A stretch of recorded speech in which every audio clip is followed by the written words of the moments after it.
Today we're going to see some great startups from some great pitches from some great startups. We do have an investor on the panel. She's going to be a little bit late. We have Jie from Oakseed Ventures, but when Jie joins the call, I will have her jump on and give a little bit of background of who she is, what they invest in, and what they are looking for. But with that being said, we will kick off our first startup to pitch today. That's going to be Doug with Swarmalytics. And Doug, you're welcome to bring up your pitch deck and get going. While Doug's getting ready for that, I will want to open up the chat box for anybody that has any questions for our startups. We'll read them off to them after the pitch during the Q&A. And at the very end of the event, we'll be doing breakout rooms for anybody that wants to meet the founders, talk to them, or just do a little bit more follow-up on the questions. So Doug, you're welcome to bring your screen up and take it away. Okay, there it is. And you might have to share your screen. There you go. There. Yep. All set. You can see it? I can see it. Put it in presenter mode and take it away. There we go. Okay. Good afternoon, everyone. I'm Doug Newell. I'm a serial entrepreneur, and I'm here to talk to you about Swarmalytics, my latest incarnation. Swarmalytics is focused on bringing high-end analytics, artificial intelligence, into the world of building. We're hoping to revolutionize the real estate industry. We're not the first, but that's okay. The first is Lennar, who is using AI in real estate. They're a $35 billion company.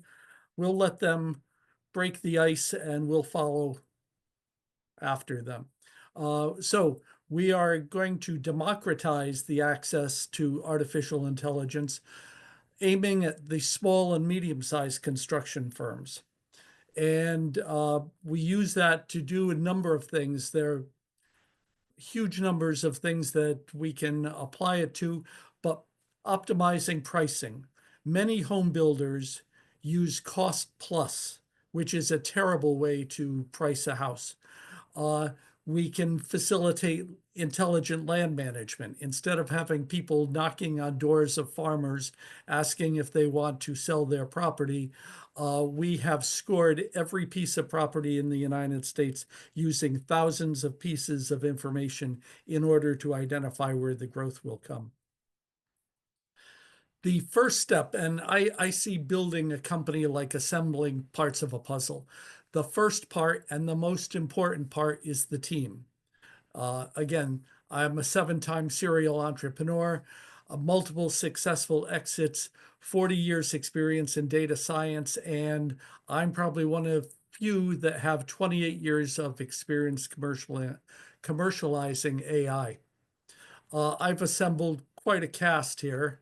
My main man is Dan Kaler. He's the CTO.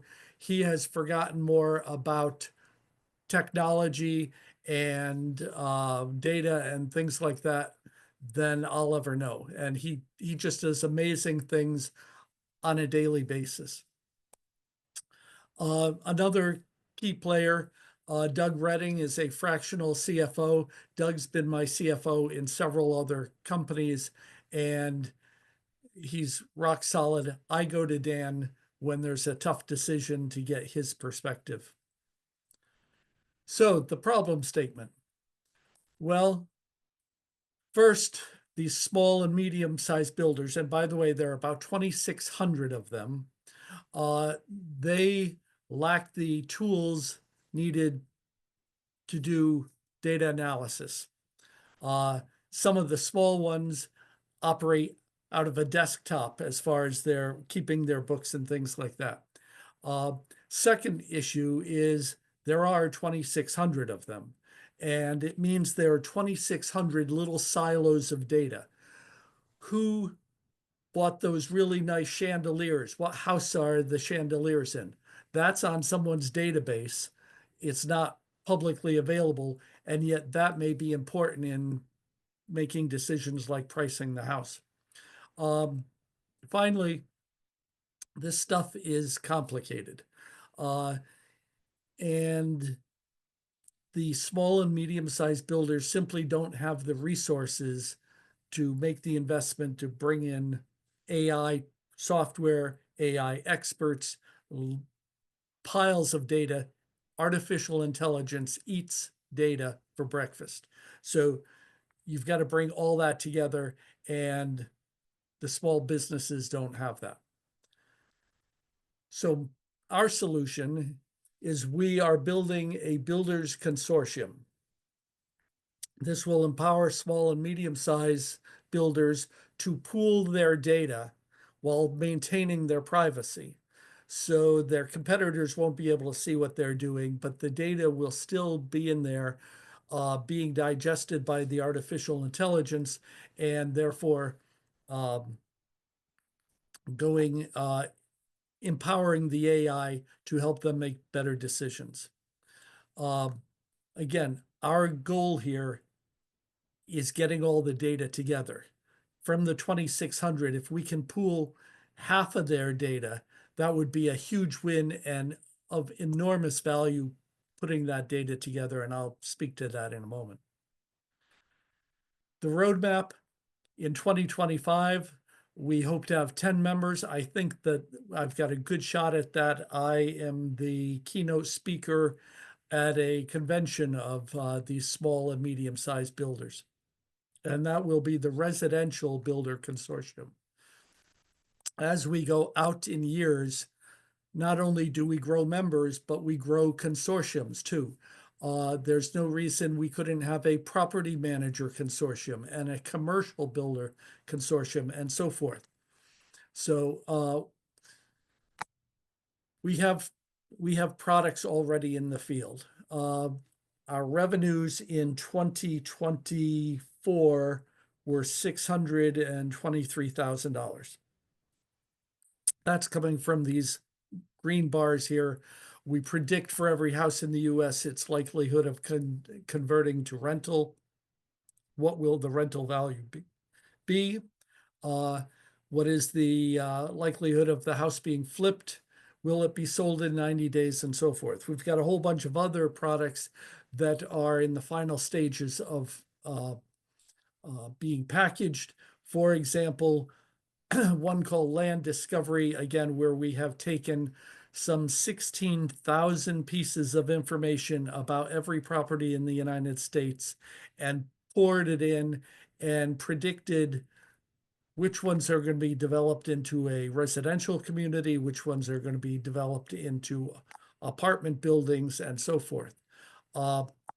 Every property in the US. So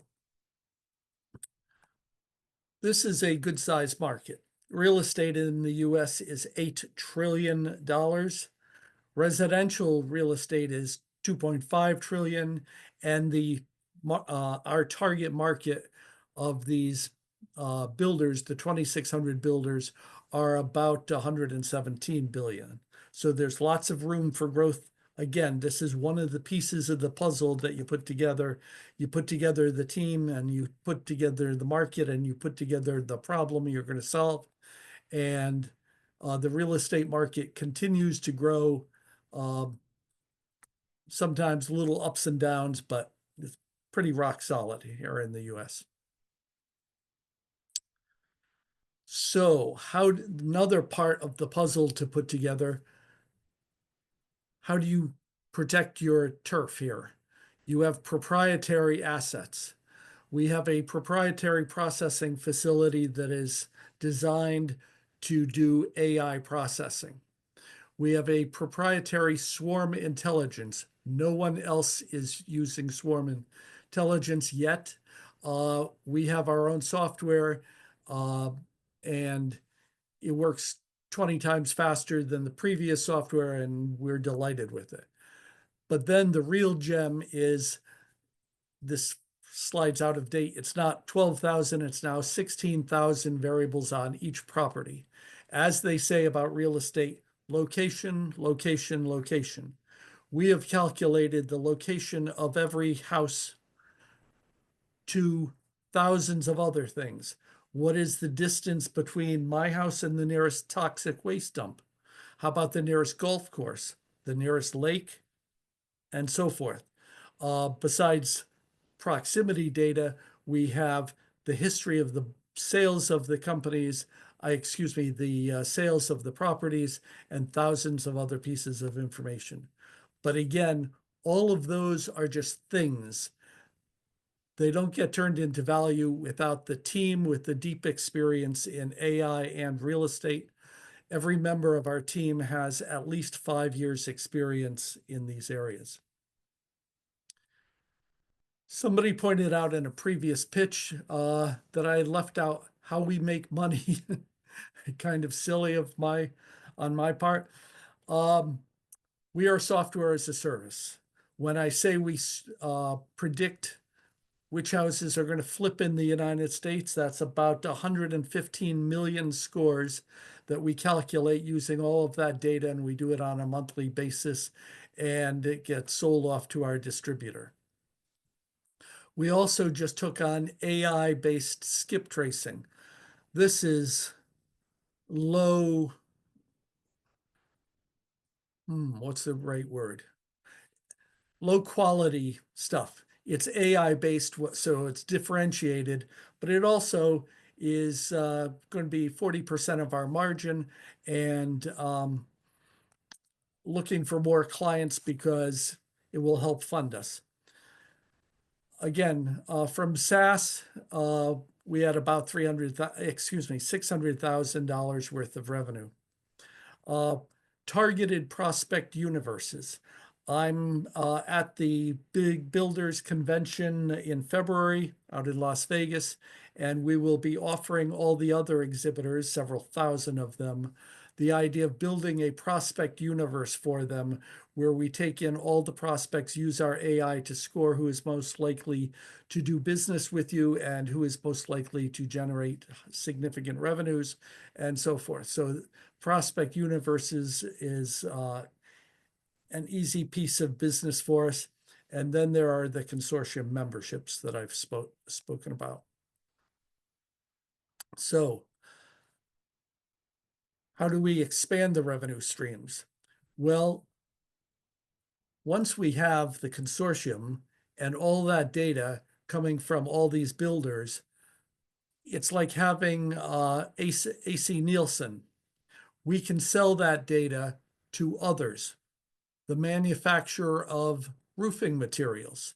If I'm the head of VP of, I think Owens Corning is a roofing material manufacturer. If I'm that individual, I want to know how I'm doing, where I'm doing, what kinds of people are buying and which are not. We will have that data. Financial institutions. Many of the mortgages today are being subsidized. The current mortgage rate's about 7%, and that causes people to gag. So the mortgages are often subsidized by the builders, and the financial institutions would want that data. And then finally, other real estate firms. We have models that predict, again, who is likely to move. Someone who just moves into a nursing home is 25 times more likely to sell their house than average. We have that data, and that could be very interesting to real estate firms. Here are our financial projections. I find financial projections to be frustrating. Trying to look 5 years ahead in a startup is, it shows that we're capable of thinking through the process. A big win could twist any of these hockey sticks to the better. Finally, exit strategy. We're looking to leave this market in about 5 years, and I expect that we will be bought by a major player in the home building industry. Examples: Horton, Lennar, or Toll Brothers. Alternatively, Home Depot or Lowe's. Home Depot just spent several $billion in order to get closer to the contractors by acquiring another company. And then finally, their builders, First Source and L&W Supply. And some examples of sort of comps here. Uh, SRS, this is the one I was just talking about, acquired by Home Depot for billions of dollars. Uh, Quite a while ago, Sizent was acquired by LexisNexis for $775 million. I think their revenues were under 25 million at the time. Um, Level Set acquired by Procore, and finally Matterport acquired by CoStar. What are we looking for here? Seed round A is $500,000. We would consider a safe note.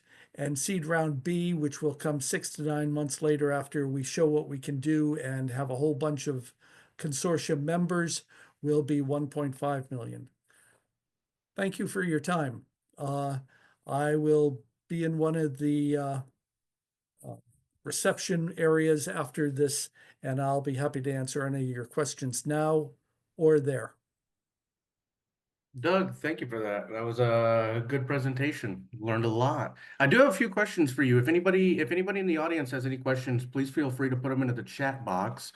But one of my questions that I had for you was, what is your customer acquisition strategy and what is the cost of that? Good question. Let's see. First thing, I am about 48 hours from closing on a loan that is going to be dedicated almost entirely to sales and marketing. Right now, our sales are uh, basically my connections from my fairly long career.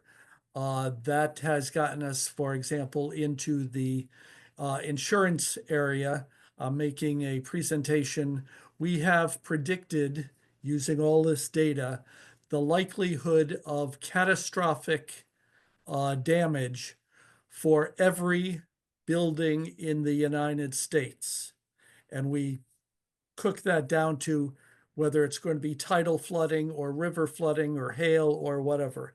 So that came through a friend of mine that I had worked with many years ago, and I think we are going to take this loan money and focus it on a more structured sales and marketing process. We do a fair amount on LinkedIn right now, but we need to do more. Okay, that's great. And with this current raise that you have, how do you plan to use the funds? What are some ways that you want to distribute it? I do not yet have, if you were looking at the slide of the team, we have a whole, and the whole is a chief marketing officer of some sort. Mhm. That will be part of it, and I'm sure they will have some people working for them. I need to get the word out. Could be me, but with the things going on in California and so forth, the fact that we have ready to go predictions of catastrophic events. We're not saying it's going to happen on Tuesday, but we're saying, okay, here in Lyme, Connecticut, near the Connecticut River, this house is likely to be flooded and this one's not. Having that kind of stuff, it all comes out of that asset of the 16,000 variables that we have assembled. Some of those variables are proximity to water. Some of them are the exact altitude of every part of my property here in North Carolina and so forth. Okay, that makes sense. I like it. And my last question, and this is one that I like to ask a lot of founders, is what is your exit strategy and who would potentially acquire your business? Yeah, I think I addressed that a little bit in one of the last slides. I believe it will be someone in the housing industry. It could be someone, let's say someone who is building 1,000 houses a year. That doesn't make them one of the biggest, but it makes them sizable.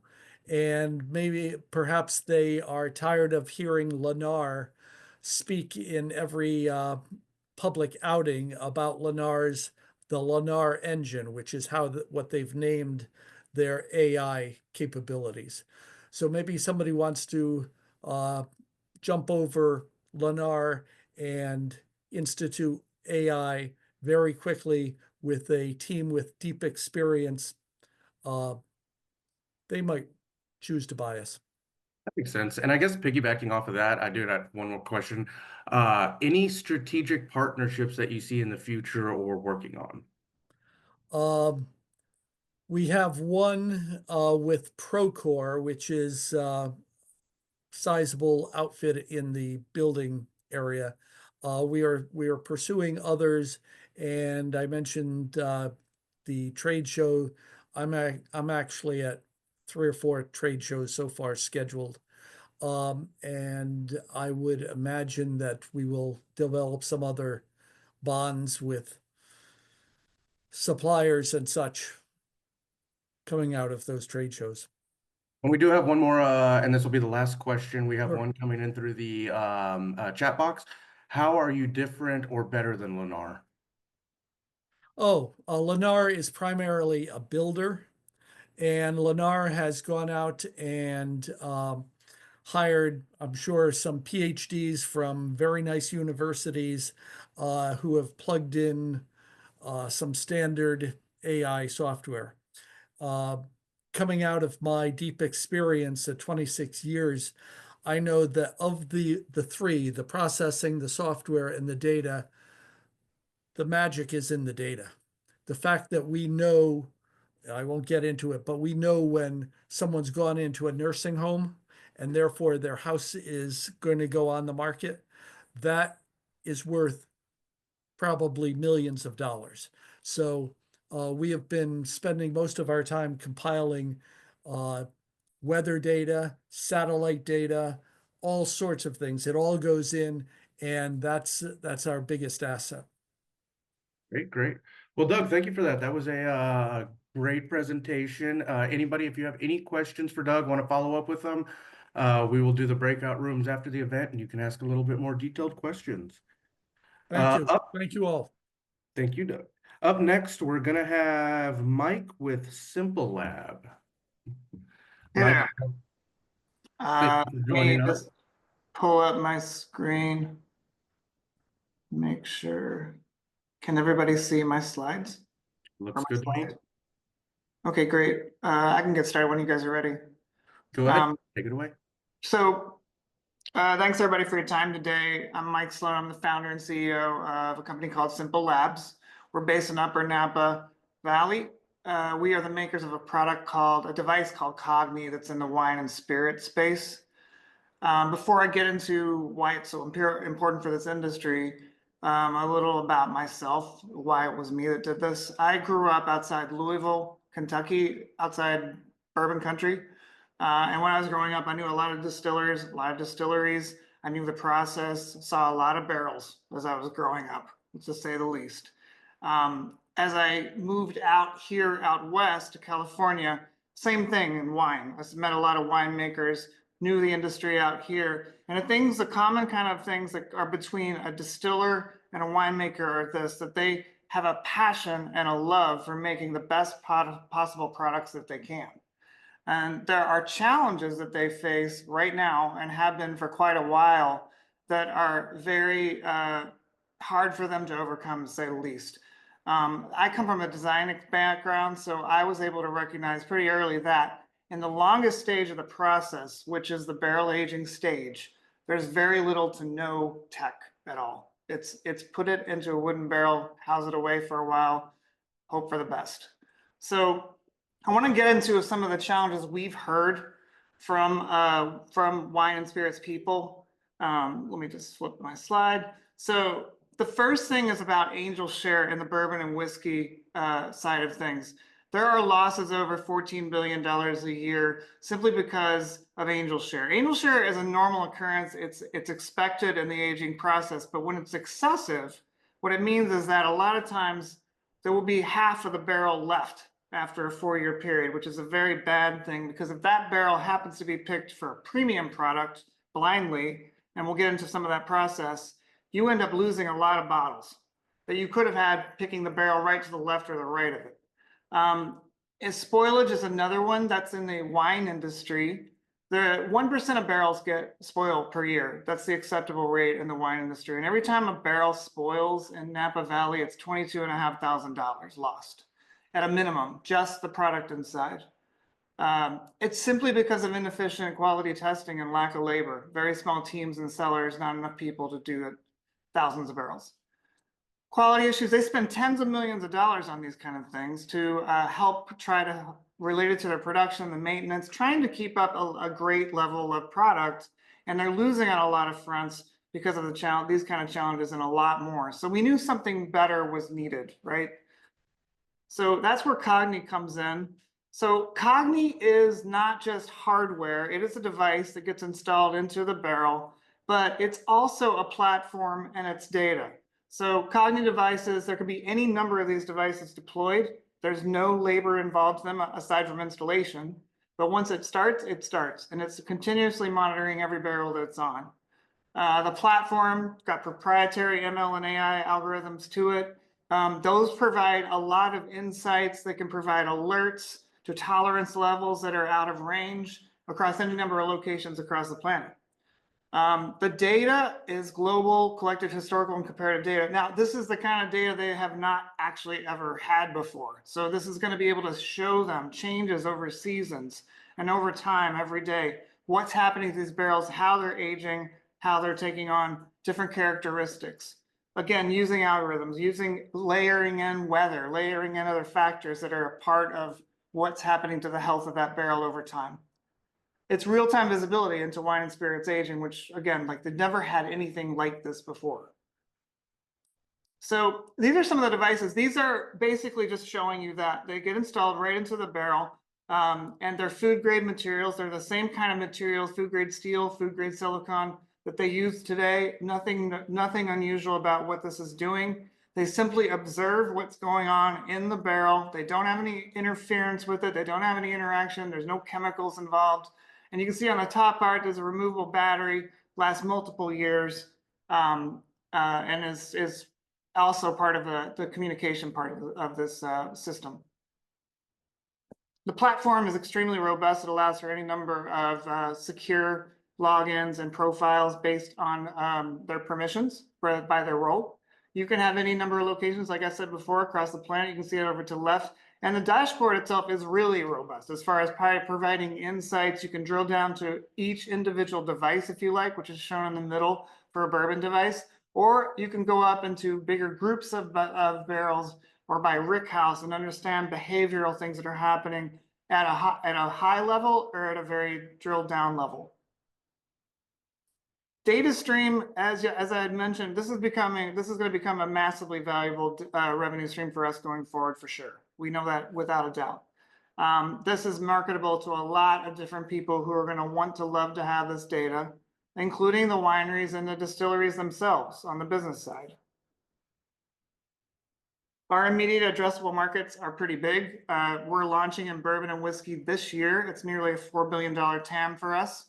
We're launching the US wine later this year, nearly $1 billion TAM for us as well. And keep in mind, between the Kentucky, Tennessee, and California, you see these little blue areas. Those are just the little counties that we have to serve. So in California, for instance, it's Napa and Sonoma County is almost all of that population of barrels. So it's a very small geographic area that's very possible for us to service from a customer service standpoint and a tech servicing standpoint. And then you see over on the right, EU wine, which is the bulk of global wine for that matter. And that's nearly a $6 billion TAM for us, launching about year 2 or year 3 for us. That's 10.6 billion immediate addressable markets, but that's just part of the story, really, because as you apply this same solution to every spirit that's out there, or even fragrance or vinegar or other things, this is a very massive global market value. And this is making us incredibly desirable to conglomerates who have all contacted us already, asking us when we're going to be on the market. That's likely going to be our exit strategy, is that a huge conglomerate is going to say, if I can apply this across my entire wine and spirits portfolio, here's a check, go have fun. That's basically probably what our exit is going to be within probably a few years, probably 2 to 3 years, I would estimate. We're going to start getting those kind of offers. Patents, we have a number of patents that are already in place, including the entire solution. We file new patents based on new IP just about every month. We have them not just in the US, but in Europe and internationally as well. No real direct competition. We do have some players that will try to have one or two things within just the wine space, or one or two things in just the bourbon space, but nothing significant. And also, they can't do it for the cost that we do it for, to be honest. Our net margins are very good. We have 80% software margin. We have a 30% hardware margin. That's a blended rate of between 40 and 50% margin over time. Our first year ARR is looking at 5 million. That's this year. Next year, we're looking at 12 million ARR, and 2027, we're looking at 29 million for that number. These are conservative numbers. And the first number, especially the 5 million, is very conservative because we're limiting the number of devices we deploy first year on purpose so that we know what we're doing as far as customer success, as far as being able to be on the ground, service these things, and be there at the spot, literally in Kentucky as we do bourbon. The main part of this slide I want to show is that they spend a whole lot annual budget for this. And we are offering, if you see over to the right, each device, $50 a year is hardware and software. It is pretty much a no-brainer for them. I can get into what is behind the ROI numbers and the percentages. Glad to go into a deeper dive. We've done a lot of research about this and the use cases for this and how we're able to get them more premium bottles and barrels and gallons and all that over time. But it always checks out. Traction to date, we have a lot of early beta customers. We have 3 major distilleries. Heaven Hill is one that we're signing. Jim Beam is about to sign. We're still in legal and agreements with them, but they're going to sign. And we also have another one, Uncle Nearest, potentially in Tennessee. That's nearly 5 million barrels in population between just those 3, most of which are just the first 2 who are 5 miles away from each other in the same place in Kentucky. We're doing a collaborative study with the Beam Institute. That is the most well-known academic center for American bourbon.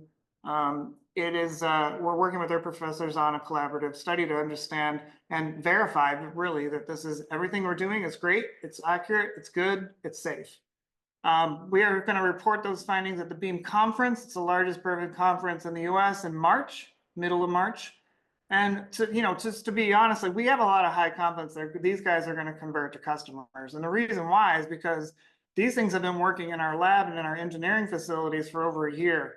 So we know it works. We know the accuracy, we know the precision, the rigorous testing of it, the installation of it, the things that we've done over the last, 2.5 years. We know it's going to work because we see it consistently working where we are. Our ask is a $10 million Series A. Potentially this gets bumped down to about a $6 million seed round, depending on when our revenue comes in this year. The order of that, as far as the spend on that, most of that's going to be in production and order fulfillment, initial inventory, those sort of things. You'll see over to the left, our previous rounds, we've oversubscribed every single seed round and safe-based round that we've had to date. I put $820,000 of my own money into the second seed round with the same terms in that round because I know what we have and I know it's going to work. So that was the best place for my money. And you can see the rest of the spend here at the bottom as far as OpEx, marketing, sales, product development. The last thing, leadership team we have, excellent. We have a lot of experience, whether it's wine or spirits, Internet of Things, business strategy, operations, you name it, and also a lot of startup experience and closing on startups as well. Our advisors are some of the best in winemaking, some of the best as far as bourbon as well. They not only understand what's involved with the product and the creation of those products, but they also understand the chemistry and the science behind them. And that's it. That's the last slide. That's great. No, you've got a lot of great things going on. And I wanted to kind of dig into a little bit more of your partnerships that you're doing. I know you did some, you're working with Jim Beam.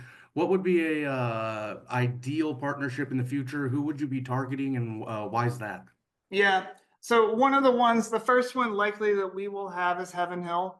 It's a family-owned operation that has about 16 different bourbon varieties, from a high-end type thing to a medium to a low-end, sort of Evan Williams that you use for mixed drinks. The partnership that we look at as far as how would we be structured, it's a multi-year contract based on, we're estimating about 70,000 devices total with them. And that's a very small amount. It sounds like a lot, but that's a small amount when they have 2.3 million barrels on site. So 70,000 is kind of a drop in a bucket for them. So the structure of that is that we'd have a small facility on site. We'd have guys in a van, or a couple of vans with guys that would go and be able to service and install and kit and stage these things before we install. Do the forward sort of ground checks, the site surveys to understand what we're getting into before we're there, those sort of things. So they would see us and we would be a true partner with them. And also, of course, the customer success part, we will have a customer success center that'll be actually based here, but obviously in complete communication with what's going on in Kentucky. So that's our kind of customer that we would keep our low customers. We don't need that many customers at first, but we will have a few just to make sure we don't have all our eggs in one basket. But as long as we have a couple of the large players, which it looks very well like we'll easily be able to do that, then we can go for a medium size, a small size, and then we're probably good for the first year or two in bourbon with that, because obviously as they see it works, obviously as they see the kind of ROI this thing has and making them extra income and revenue rather, they're going to have not just retention, but growth in the percentage of coverage on their barrels that they're going to want to have. That makes sense.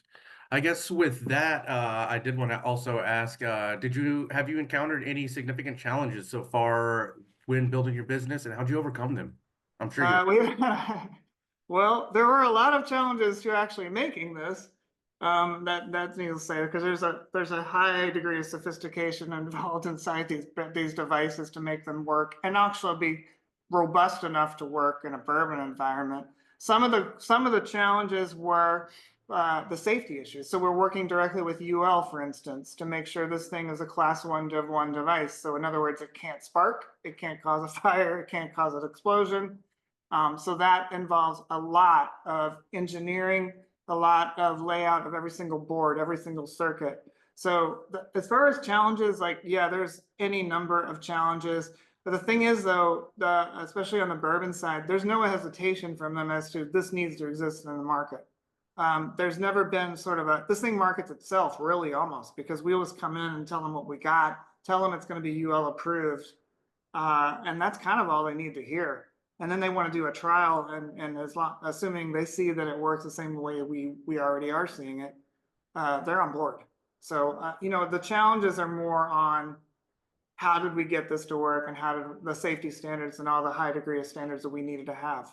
Another one too, by the way, real quick, the food grade materials, so that it doesn't leach back into their product. All that stuff is extremely important, of course, because the last thing we wanted to do was have something that interfered in any way whatsoever with what they're making. So yeah, there's a lot of challenges.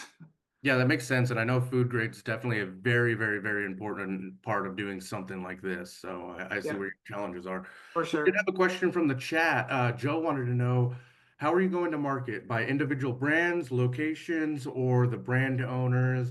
Brown-Forman, Suntory, Constellation? Yeah, that's a great question. It's a complicated question, but so for instance, when we're going to Jim Beam, it's Beam Suntory, which is Suntory, Jim Beam and their entire portfolio, which by the way is not just bourbon at that facility, is owned by Suntory in Japan, for instance. So when we get access to a Jim Beam, we're getting access to a much broader, much bigger global player who can then say, okay, let's give this a try in tequila. Let's give this a try in sake or rum. So our marketing and our sort of sales effort on that is more on the individual. Yes, it's on an individual group of brands, like a group of bourbon at first, just to sort of get in, show them what we can do, show them the ROI. And then they're going to be the ones to say, okay, I get it. My CFO is telling me, let's expand this to something else. Can you try this? Can you try this? Can we bring it over to here? Once they see that enough, that also ends up just playing right into our exit strategy, honestly. So well, you know, any number of these guys out there are owned by parent companies that are all usually conglomerate based, whether it's Sazerac or Brown-Forman, or you know, there's a select group of them. Bacardi's another one that we've talked to as well. So yeah, that's our strategy though. Start a little bit of one group and then expand after with retention and expansion. That makes sense. Well, Mike, thank you for your presentation. I appreciate it. That was a great one. And I do want to say that we did have our panelist, Jie Lee from Oakseed Venture, join us during your pitch. I did want to bring her up and have her talk a little bit about what they do over there, and then we'll move on to our next pitches. So, Jie, if you're on the call, I would like to bring you up. Hi, David. Hi, everyone. Thank you. I apologize. So it was over scheduling. Just got back to the office from an offsite meeting. Oakseed Ventures is a San Francisco Bay Area based early stage venture fund. We focus on cybersecurity and related AI, next gen computing. The stage we're focused on are pre-seed to Series A, and general check size is between $1 and $4 million. So great to meet everyone. And sorry, I have trouble with my video right now. I'm on the phone, so but I will be listening in and chat with you all. Thank you. And anybody that wasn't able to have Jie at the beginning of their presentation, I will be sending out the video to everybody, and I'll be sending the pitch decks to everybody. But with that being said, and thank you, Jie, we will bring up our next presenter, which will be Jason with Ticket Rewards. So Jason, if you're ready to share your screen, take it away. I'm ready. Thank you.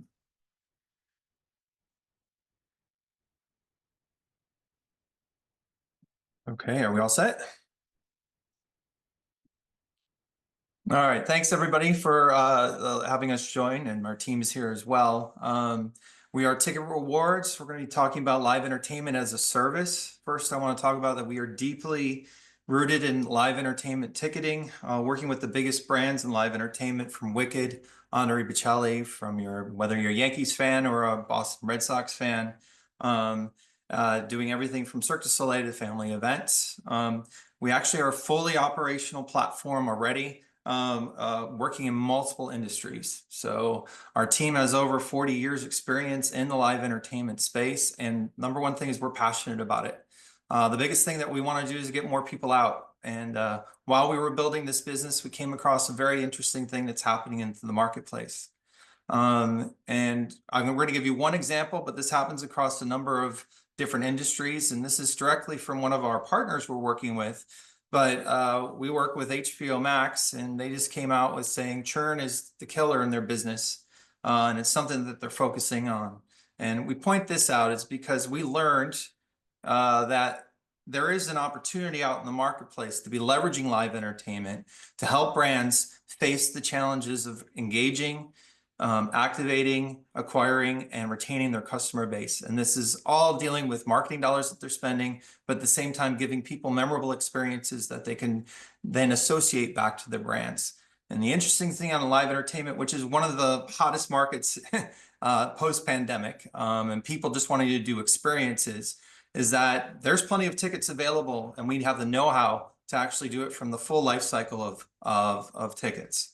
Whether they're doing a pre-sale to last-minute sales, we can actually put the two together.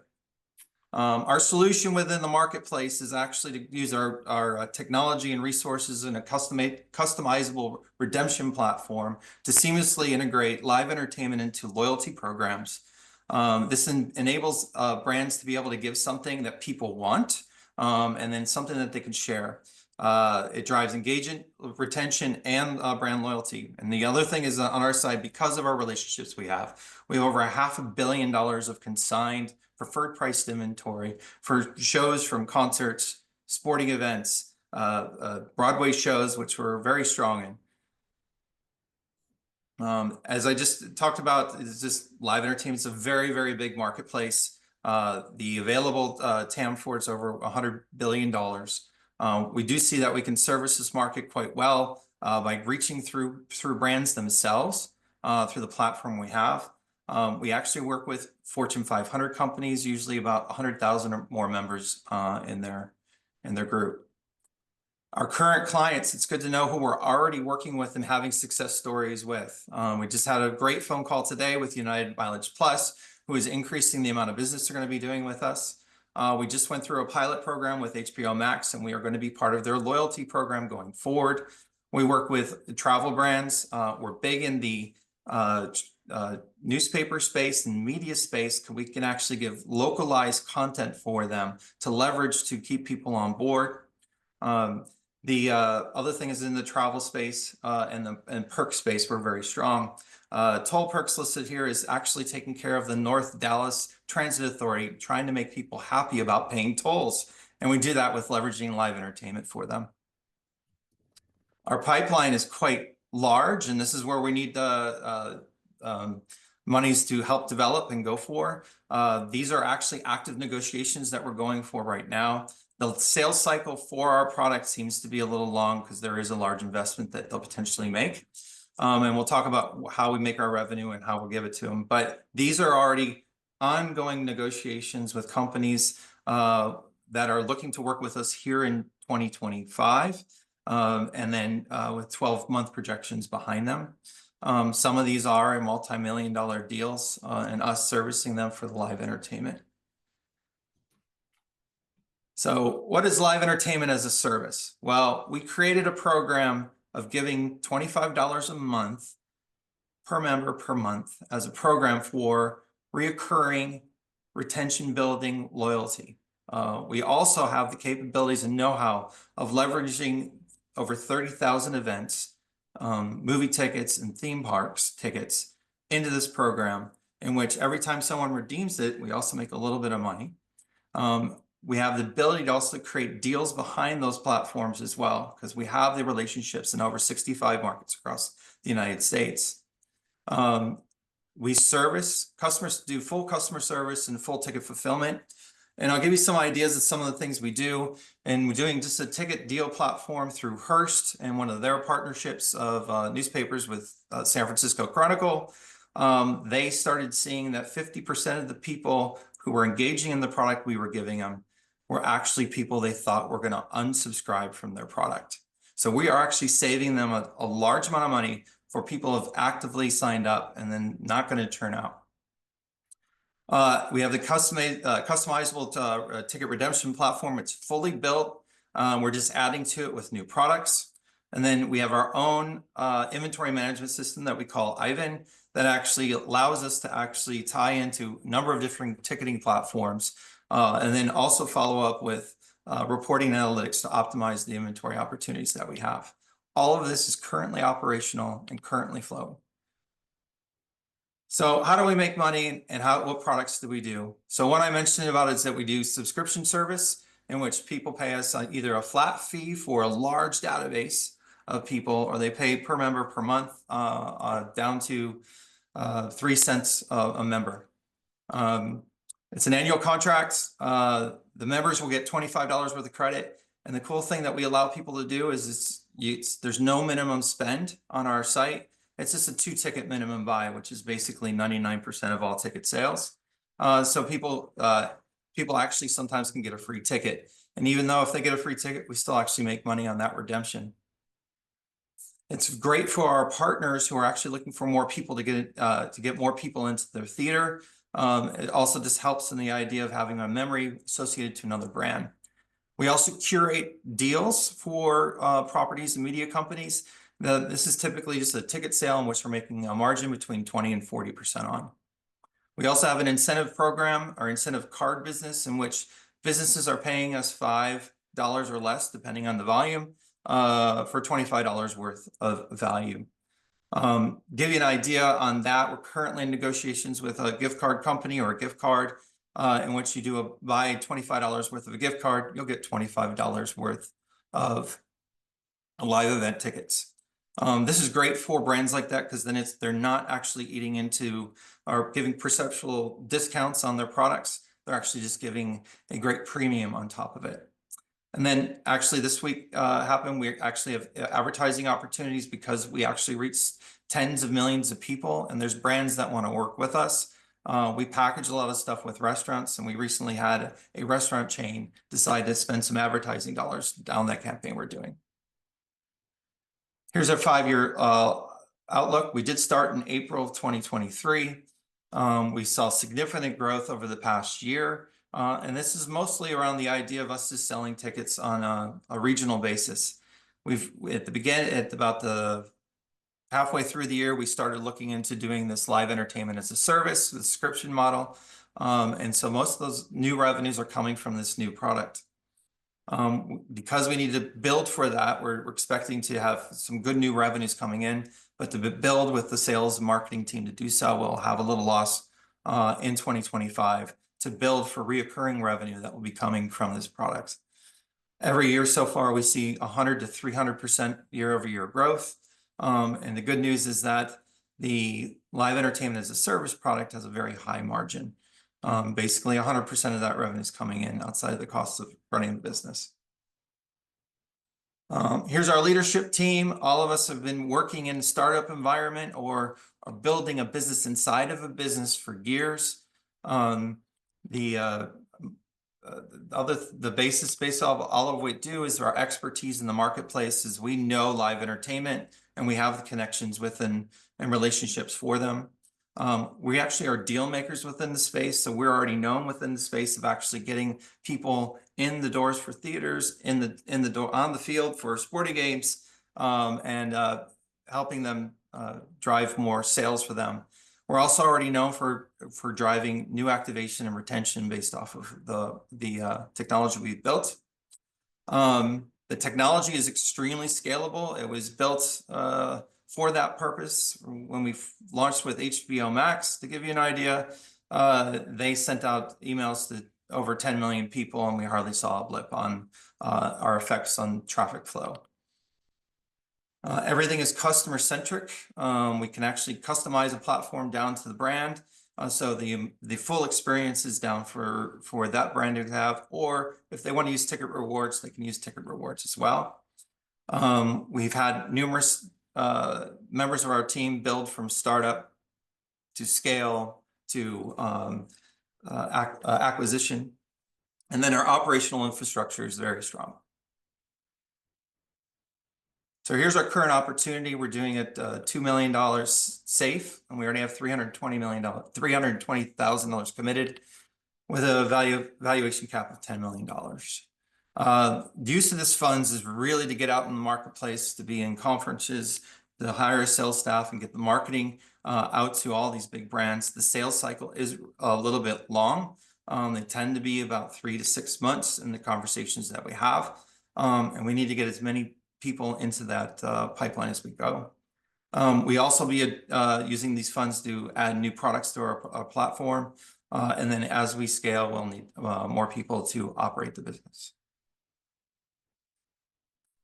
So today's been actually a very exciting day. It says we're awaiting a term sheet for a potential acquirer. One of our strategic partners saw what we were doing in the market and actually gave us an offer today. And we are looking at it, but it's actually stronger than the raise we were doing. We also had one of our partners we're working with look at our business as well, and they have a high interest in the company. They believe if we scale on our own, they would come and acquire us later.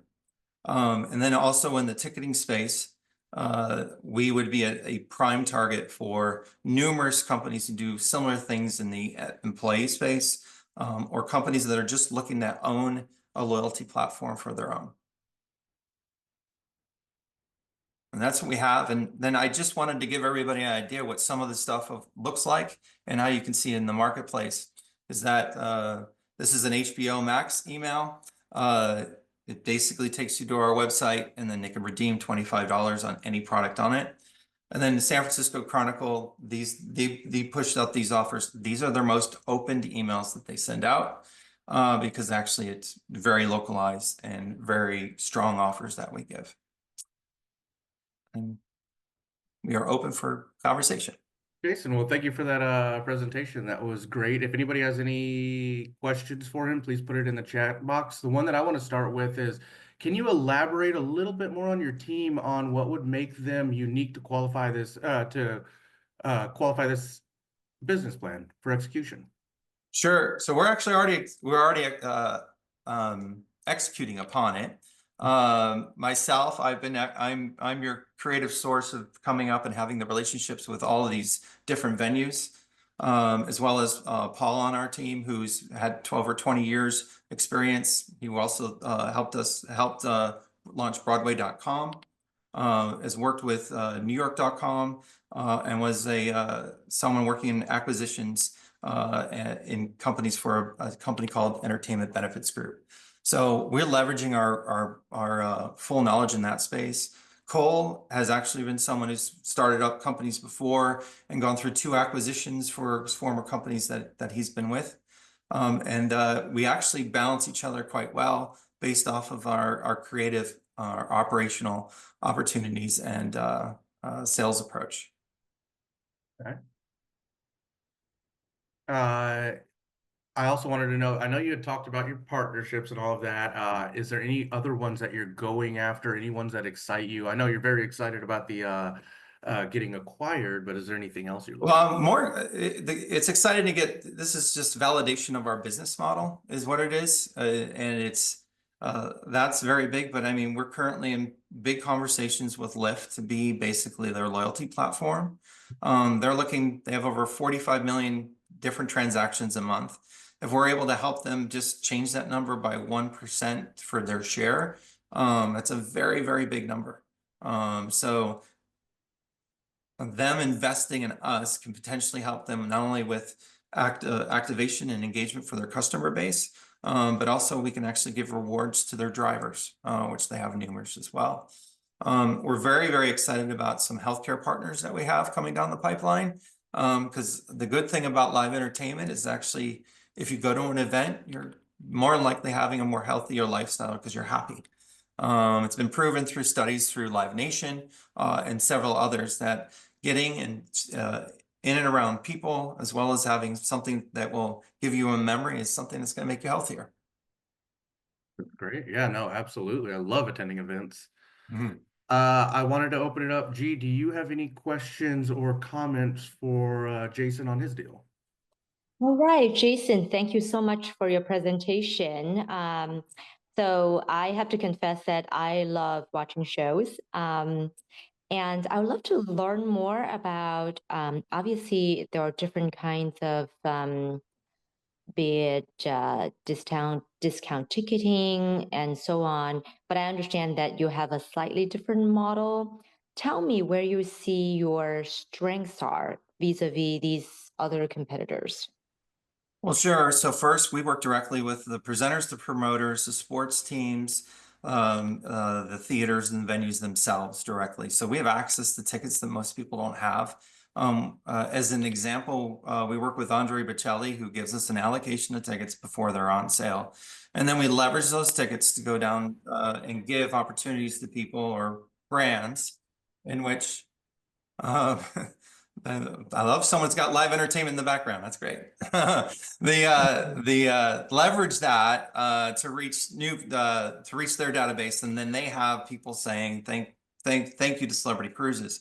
Now, what happens is that the promoter for Bocelli is reducing his marketing costs, and he's reaching the fan itself. So we're actually helping them reach more people and getting more people to go to their shows. And because we have some of these channels, we actually can open it up for pre-sale versus a discount versus even what's something called papering for something that needs more people at it. So we actually have multiple ways in which we can reach people. It's about distribution as well. So that's what we're going after. The more brands we can bring on, the more opportunities that theaters, sports teams have to get more people out. The old stat used to be is 40% of tickets go unsold. We're actually selling into that 40%, but we're also selling in obviously 60% of sales because we're selling brands like Hamilton and Wicked. So we're not a discounter. What we are is that we're a full life cycle supply chain for venues and ticket providers, but also on the opposite side, we're in the loyalty space of helping brands actually associate to those brands as well. Do you actually take inventory risk?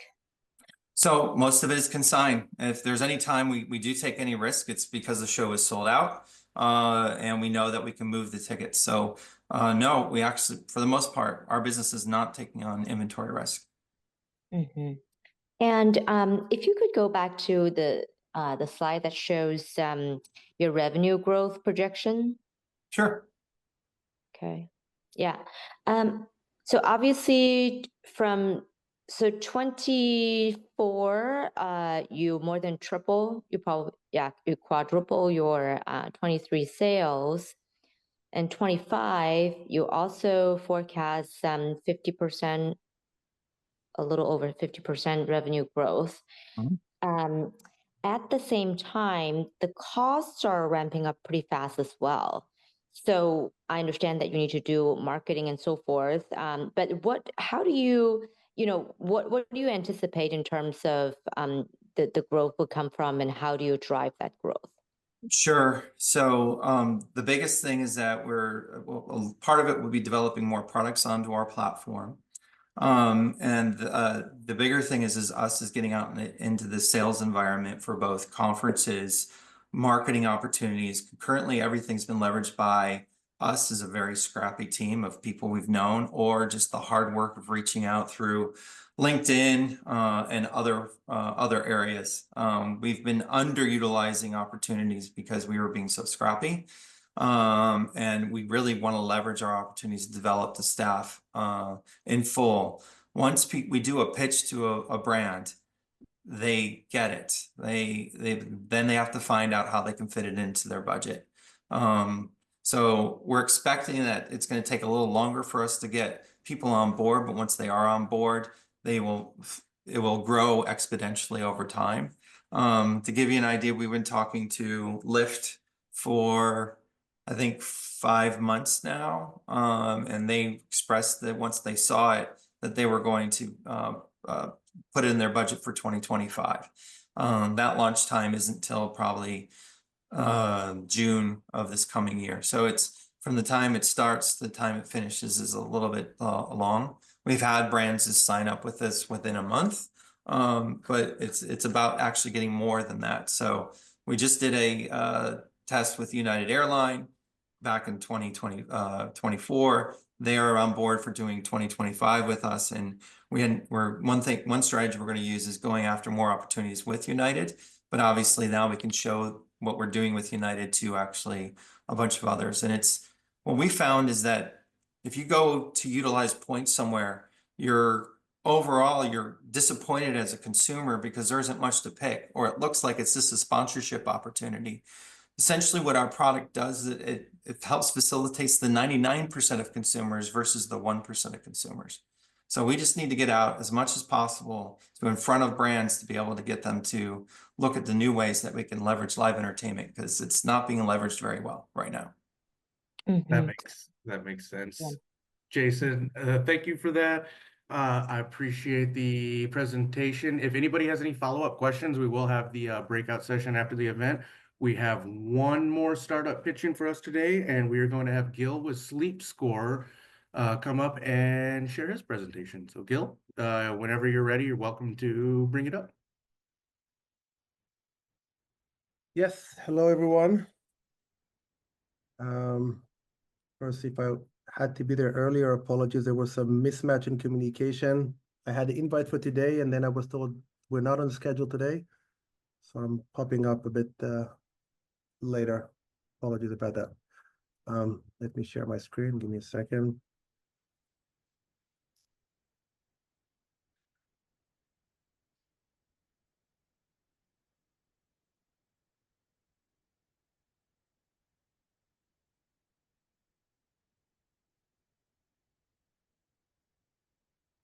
Yeah.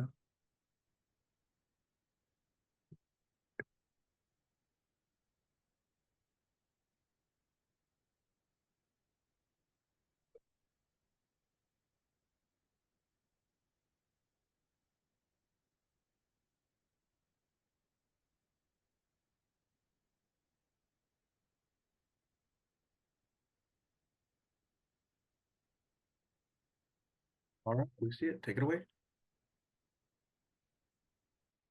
Okay, cool. So can move around there. Just a minute, there's something here that doesn't. Okay, cool. So today it's really all about the one thing we typically do after we go to concerts. I go to a lot, is we try to get some sleep, and we're pumped with energy and memories and so on, and it's typically hard. But it's the one thing everyone does every day. And it's as such, it kind of opens up the largest opportunity in health and wellness. 8 billion people go to sleep every day, but only 4 billion of them actually get the sleep that they need. So 4 billion people wake up tired. It's actually worse in the US. 75% of Americans wake up tired every day. Now, this poor sleep is affecting everything in their lives. And I'll just share some stats to make it feel more real. It affects their health, physical and mental. They have 2.5x more risk for mental health events, 20% lower fertility, 27% higher risk of dementia. And one of the more staggering ones, they actually have 40% higher mortality rates for cancer when they're not treated based on their circadian rhythm. Meaning it's not about when there's an appointment for your treatment, it's about when is the right time for you as an individual to be treated. It affects their healthcare costs, which is higher by 11%. It affects their workplace, their absenteeism, risk of injury, productivity, as well as their mortality, over 13% higher risk of mortality when they sleep poorly. So it's really the underlying driver and predictor for health and wellness outcomes. Now, what does SleepScore do? We essentially empower health and wellness offering companies to supercharge their experiences and their outcomes through the power of sleep delivered through our sleep.ai technology platform. Now, what does SleepScore do? SleepScore is a B2B2C company. We are a one-stop shop sleep partner for our partners. We originally spun out of ResMed, which is the largest clinical sleep solutions company in the world, with the most robust data set technology and connections. And the companies that you see here are just a very small segment of partners we work with. They come to us because they don't really have the sleep expertise, data, and insights to really deliver on the outcomes and the business performance that they aim for. And they realize that, as all the different reports, kind of like McKinsey and so on, show that sleep is the #1 most unaddressed health and wellness gap. They just realize that they just can't ignore sleep and they have to address it with their customers. We're EBITDA positive.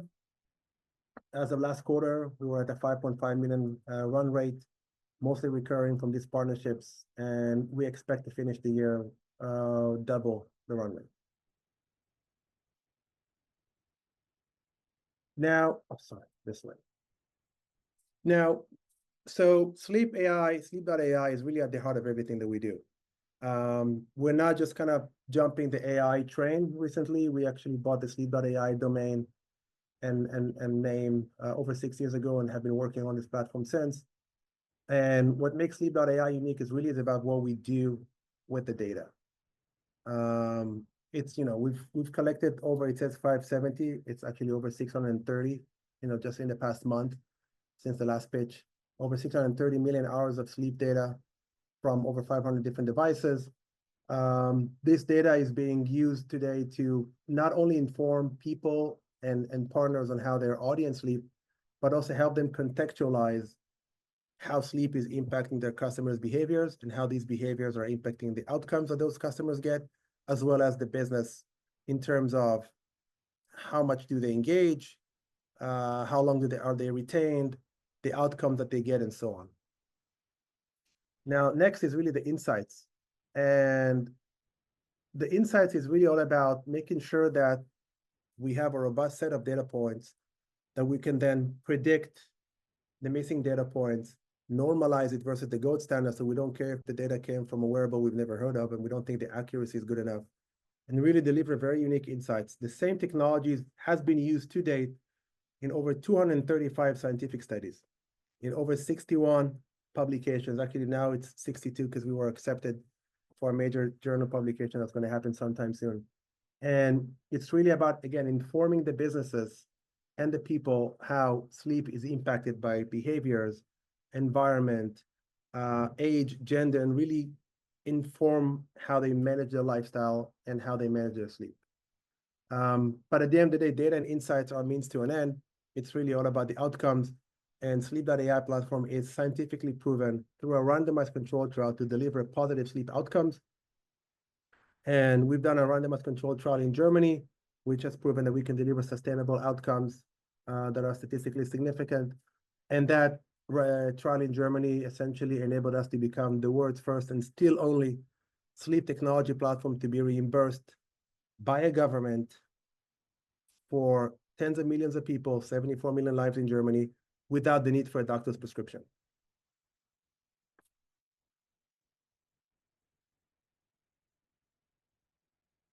Now, as you can imagine, there are so many use cases that we could apply and use sleep, because pretty much everything in our lives is impacted by sleep.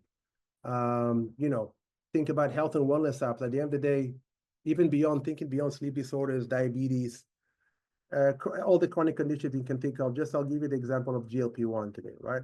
Everyone is talking about GLP-1s. Employers and insurers are scared of GLP-1 because everyone wants it. If people take GLP-1 and they're not sleeping well, they might not reach the results they want. So they might have to be on GLP-1 for much longer time, or it's just going to take them, much longer time to actually hit those results. Next is really around, think about travel and hospitality. Like, people go to hotels to sleep. It's the one thing that your hotel doesn't talk about. They have no idea how you sleep there. And they have no idea how to differentiate beyond talking about facilities. Think about employers, I mentioned earlier. Productivity, absenteeism, 70% higher chances of injuries, 30% lower productivity, and so on, 11% higher healthcare costs. And really, regardless of the use case, what we see is that sleep is impacting not just the outcomes of the specific use cases, but also the core foundational metrics, business metrics. Poor sleepers are engaged 48% less. Poor sleepers are retained 41% less. Poor sleepers have a 35% lower lifetime value than good sleepers, and the list goes on. It really impacts not just the outcome, but also the core foundations of any digital business. So by improving sleep, businesses can actually drive those metrics higher. Now, clearly, as a company, we can't go chasing all these opportunities. So we've really narrowed down to three right now, three use cases. One is the health and wellness apps, over 15,000 viable health and wellness apps that can benefit from that across everything you can think of in health and wellness. Reimbursed program, as I mentioned, we're reimbursed in Germany right now for 74 million lives. France is about to follow, and the EU already is adopting the models from Germany and looking to deploy them across the EU. R&D innovation is really we're kind of one of the businesses that we started with. We are the R&D partner for companies who develop sleep solutions. We either help them ensure that their solutions actually provide sleep benefits, as well as help them develop completely new solutions that will deliver sleep benefits that are scientifically backed from day one. Now, clearly, when you look at the competitive landscape, it all starts with the data and what we do with the data. I'll be happy to answer any questions about that, but as you can see here, SleepScore is really a very unique player, horizontal player in the sleep space, and really no other company is doing everything that we do. As I mentioned earlier, we locked up the year with a 5.5 million run rate. We expect to be end of this year closer to a 10.5 million run rate. Over 80% margin. When we look at technology, those numbers are 90+%. EBITDA positive last quarter. I can tell you that this quarter we're already, as of now, surpassed the revenue that we had in Q1 last year. And we expect a significant ramp up towards in ARR towards 2027. As you may know, sleep is a tough nut to crack. And especially when it comes to measurement and understanding how to handle sleep data coming from different wearables and sources. It's not like processing STEP or HR or HRV. It's a lot more complex. It's a lot more dependent on hardware. You really can take wearable data at face value, and we know how to handle that and really turn sleep data into gold standard data, and it's really just because we have the right people in the right roles in the company. Our CEO, over 30 years in global leadership roles, 14 years in the sleep space, started with six years with ResMed, and he was the one who spun the company out of ResMed 7 years ago. I came from, have over 20 years of health and wellness experience, including executive leadership roles. The last 4 years before joining SleepScore, I've been with Philips. I was a vice president leading a company-wide digital health organization.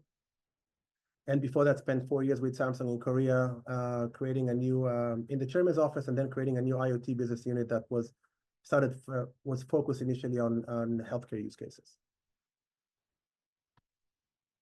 As you can see here, we're currently raising, this is also could be a slightly more updated. We're essentially raising 3, but we're currently seem to be oversubscribed.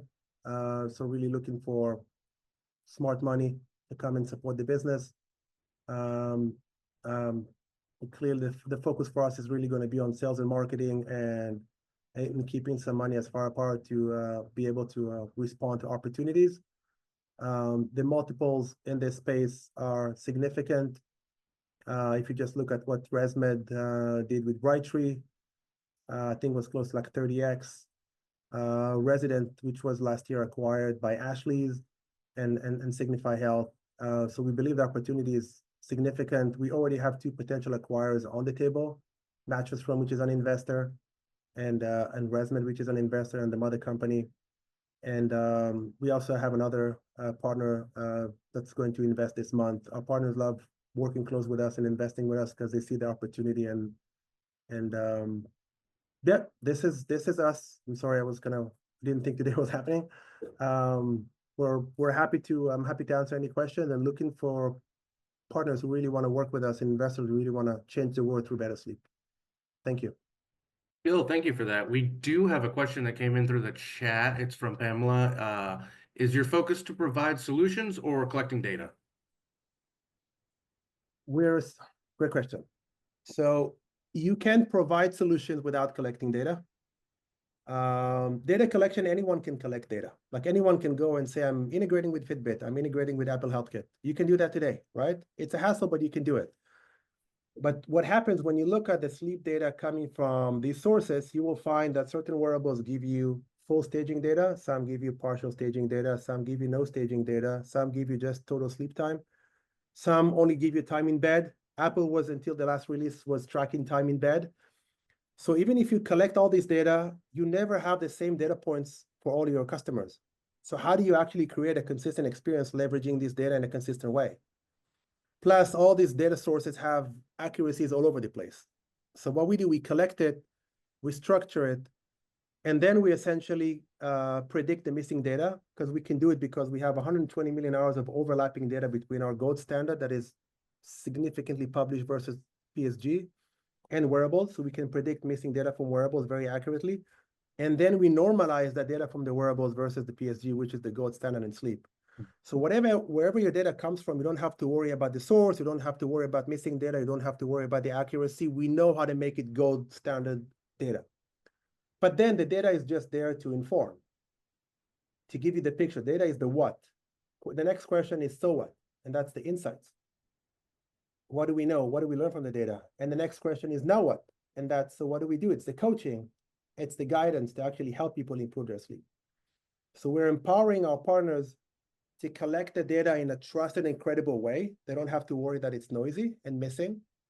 We inform them about the sleep of each individual, and then we inform them how to help those individuals improve their sleep. Because again, when they improve their sleep, they engage more, they are retained longer, their lifetime value is higher, they get better outcomes. Makes sense. Well, thank you. Jie, I would like to open up to you if you have any questions for Gil and SleepScore. Yes, hi, Gil. Thank you for your presentation. Sleep course. certainly is a very important part of our lives. Could you share a little bit more about how your apps actually work? How the app works? Mm-hmm. Okay, so I need to clarify something. While you can go and download the SleepScore app today at the App Store, we're not an app company. We had the app early on because we had to collect data to build the algorithms. In the past 5 years, this app has been used solely as a sandbox. We use it to test and learn features and functionalities before we turn them into SaaS capabilities. Now, just in general, are you asking more as a consumer, if I'm downloading the app or if I'm using this service, what my experience looks like? So just trying to understand in terms of the services, so how you provide the services. Obviously, you're collecting. Okay, I take back my questions. Essentially, I'm trying to understand the whole, how the service works. Yeah. So this technology platform is delivered to partners if they just want the data, then it's a simple SDK that they can integrate in less than 2 hours into their app.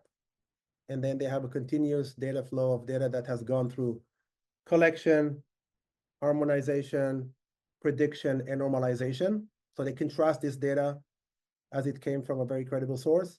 Or if they really want to go beyond just knowing, but actually have the insights and the coaching, being able to influence sleep, not just be informed by sleep, seeing how sleep is negatively impacting their business, then we deliver them the platform with APIs, and through the APIs, they get data APIs, insights APIs, coaching APIs, and content APIs. And then they have full flexibility in how they bring those APIs and that experience into their own existing experience and journeys. These are pure backend APIs. So we're not forcing or proposing any visuals or anything like it. Does that answer your question? Yes, somewhat. So I apologize. I'm kind of slow No, today. go ahead. So who are the partners that help you to? So obviously you provide them with the APIs and so forth. Who actually implement that, and how do they? I'm just trying to figure out the whole value chain, and how consumers benefit. I'll give you a few examples. If you look at Mattress Firm, for example, which is also an investor in SleepScore, the largest sleep retailer, not only in the US, in the world. From their perspective, they have a sleep.com app that is fully powered beginning to end by SleepScore technology. So everything you see in that app is SleepScore technology.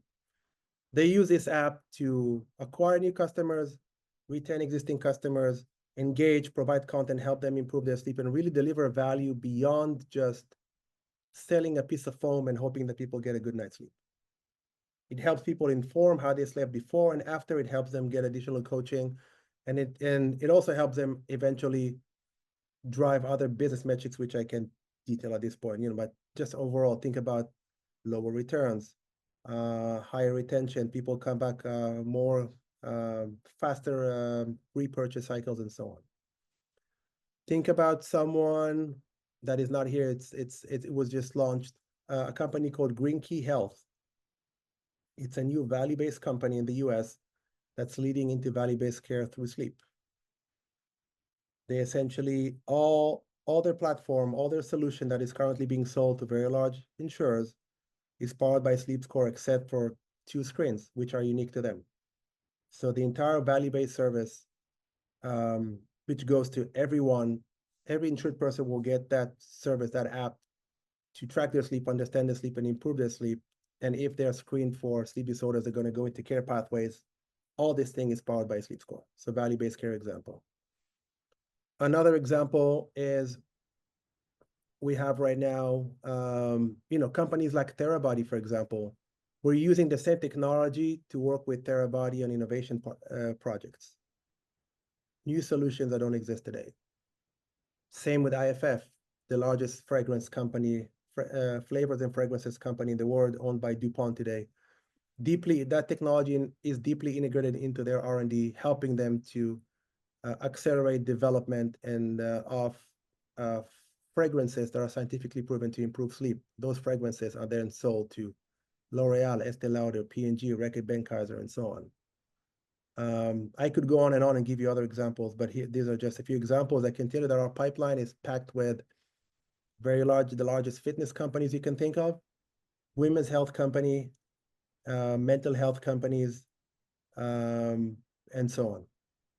Gil, well, thank you for clearly that. Sleep companies. Thank you for that. If anybody does want to follow up, we will do breakout rooms. That is our time for today, but we will do breakout rooms for anybody that has any more questions, wants to follow up a little bit more, just dig deeper into any of the startups or deals. So at this time, Kat will open up our breakout rooms and we will have everybody in those that you can talk to. Thank you very much. Gil, thank you. And everybody, thank you for attending our event, being a part of it, and we will see you next month.